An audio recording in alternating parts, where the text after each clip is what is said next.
From a man who isn't conservative so much as he's retrograde, this is the Daniel Natal Show.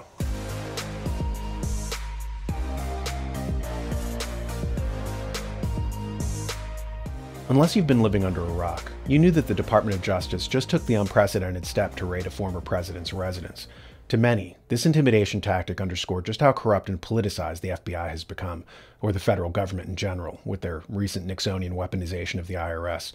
If you've been following my reporting, you know that I've been talking about historical parallels to this kind of corruption and how it happened in the past, like how in the 1790s, the pro-British Federalist Party weaponized the government to go after Thomas Jefferson's Republican Party.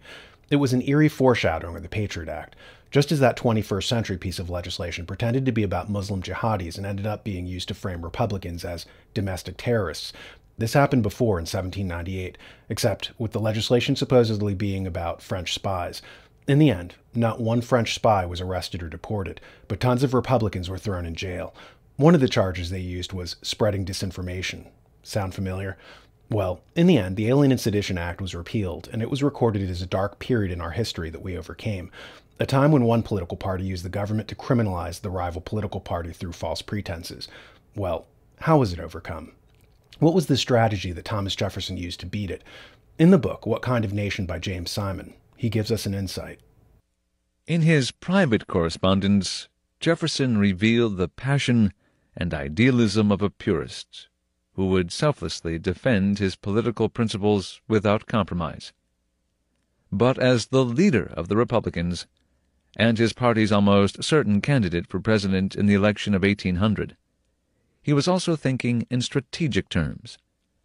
If the Federalist Sedition Act prosecutions of Republican critics of the Adams administration proceeded unchallenged, no effective Republican campaign could be mounted to defeat Adams in 1800. The law, therefore, must be openly attacked. In considering the mode of attack, Jefferson faced a difficult and dangerous dilemma. If the Vice President of the United States publicly condemned the legislation as unconstitutional, the Federalists might well train their prosecutorial sights on him. Federalist prosecutors could argue that a vice president who attacked duly enacted legislation as unconstitutional was guilty of malicious and false accusations against the government, which were prohibited by the Sedition Act. But the threat of prosecution, not to mention the vice president's possible impeachment, was not necessarily the worst outcome. For Jefferson and other Republican leaders to do nothing and allow the Federalists to wreak political havoc with the Sedition Act would mean the party's certain defeat in 1800, and its possible extinction. With his ally Madison, Jefferson developed a Republican strategy.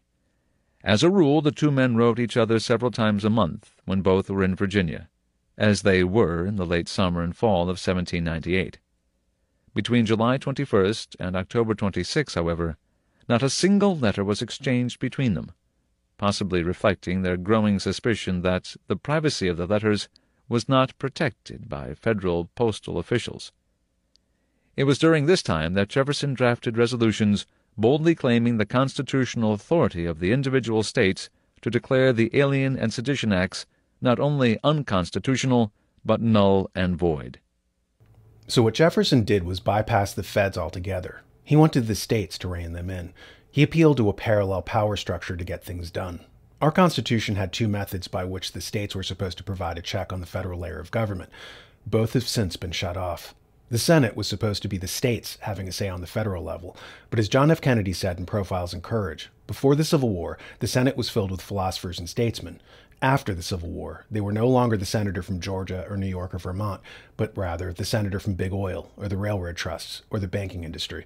This decoupling of the Senate from the states was complete with the 17th Amendment. Instead of the state legislatures installing a senator, they made senators be popularly elected.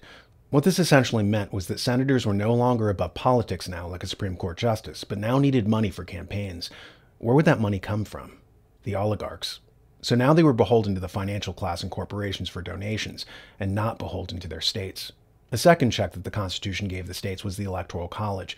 Just as with senators, it was the state legislatures who were supposed to pick our presidents, not political parties. All a political party is a shell company for billionaire oligarchs. They get to choose the candidates now. In our original constitutional setup, it was the state legislatures who picked the candidates, not the political parties.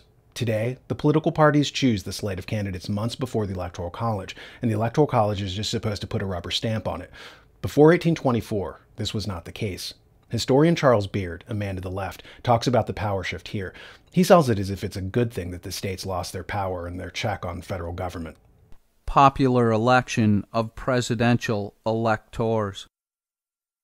In a short time, the spirit of democracy, while playing havoc with the old order in state government, made its way upward into the federal system. The framers of the Constitution, bewildered by many proposals and unable to agree on any single plan, had committed the choice of presidential electors to the discretion of the state legislatures. The legislatures, in turn, greedy of power, early adopted the practice of choosing the electors themselves. But they did not enjoy it long undisturbed. Democracy, thundering at their doors, demanded that they surrender the privilege to the people. Reluctantly they yielded, sometimes granting popular election and then withdrawing it. The drift was inevitable, and the climax came with the advent of Jacksonian democracy. In 1824, Vermont, New York, Delaware, South Carolina, Georgia, and Louisiana, though some had experimented with popular election, still left the choice of electors with the legislature. 8 years later, South Carolina alone held to the old practice. Popular election had become the final word. The fanciful idea of an electoral college of, quote, good and wise men, end quote, selected without passion or partnership by state legislatures acting as deliberative bodies, was exploded for all time. The election of the nation's chief magistrate was committed to the tempestuous methods of democracy. So under our Constitution, the states had checks and balances over the feds. They could rein them in. Originally, it was the states who picked our presidents, and it was the states who had a say in Senate. Little by little, those checks and balances were removed. Now the states in a country called the United States of America have no power. The political left wants to get rid of the Electoral College because theoretically, the states could use it to take back a lot of the power they previously ceded. If we actually return to the Constitution as written, the states could put the brakes on a lot of the corruption we're now seeing on the federal level. But that would require them creating a parallel structure, like a sort of new Senate outside of the federal layer. A meme from the bad guys is going around now that says, "Did you know that the second option of Article 5 in the Constitution allows the states to supersede the authority of the U.S. Congress? It was included in case Congress became corrupt. It's time to use it." Unfortunately, there are con men who want to use Article 5 to change the Constitution. They already have a pre-written Constitution in the wings to slip in and steal the rest of our diminishing freedoms. What I'm suggesting is not that. Not a convention to change the Constitution, but the states coming together to enforce it as written. But this, as I said, would require the states to assert their power, to band together and resist the feds like they did under Thomas Jefferson's strategy, a strategy that worked, by the way. Constitutional scholar Jonathan Turley recently made the news by proposing a new red state alliance against blue state boycotts. Is a red state alliance a step in the right direction? If so, then an appeal might be made to those 17 states who sued regarding the 2020 election, and from there, building outward. But first, a parallel structure has to be established where the states get together, a possibility now denied them since they lost the Senate. Listen to a European lawyer talk about parallel structures possibly being the way forward here. I don't know if you have it in South Africa, you've got in Australia, you've got in England, which is called a stand in the park. Like-minded people meet in their local park, because I think this kind of works at a local basis, and they find solutions to these potential issues, like the possible overnight hyperinflation where currency becomes worthless, the possibility that you're not allowed to enter shops or markets, so the possibility of either growing food or finding wholesale retailers that some people are conscious they can buy food and actually distribute it to local people who may be needing it.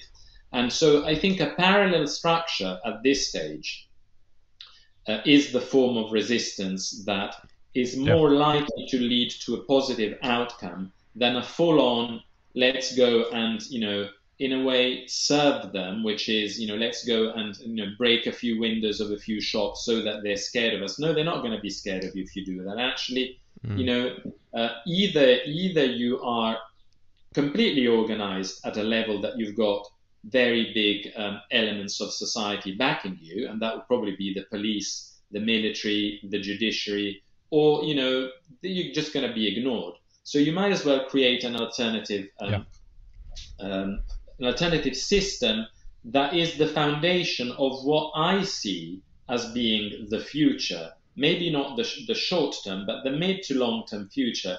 I see it as one in which we do not believe the top-down centralized form of control, government and rule. Now, you may call it Facebook, you may call it European Union, you may call it CIA, you may call it Microsoft, you may call it any of these things. But I think I believe we will come to see these as become obsolete. And why they're obsolete is because what has happened and what is happening now is the swan song of that system. After the Department of Justice raided Trump's home at Mar-a-Lago, after they began using the Patriot Act to label political opponents as domestic terrorists in the January 6 hearings, after they initiated the tactic of imposing censorship under the guise of protecting us from disinformation, as they did in the Alien and Sedition Act, or weaponizing the IRS, it may be time to break the glass, pull the emergency switch, and allow the states to step up to the plate and be the adults in the room. The Constitution gives them that mechanism. Remember the name of our country, the United States of America. The John Birch Society provides a national program designed to counter the big government agenda and to restore our rights. Standing for constitutional freedoms for more than 60 years, the John Birch Society has been the force that protects and restores American liberty and independence. Check them out at jbs.org.